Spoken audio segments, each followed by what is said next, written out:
kaya si Mama? Ma! Ma, asan ka, Ma?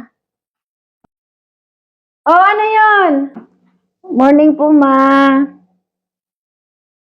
Oh, hindi na good morning. Alas 12 na. Pananghalian na. Ma, anong almusal natin? Breakfast wala. Ubus na.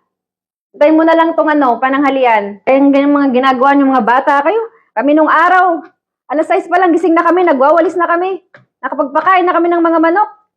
Nakapagluto na kami ng almusal at kape. Anong oras na? Alas 12. Uga, umaga pa ba yan? Ay, nako.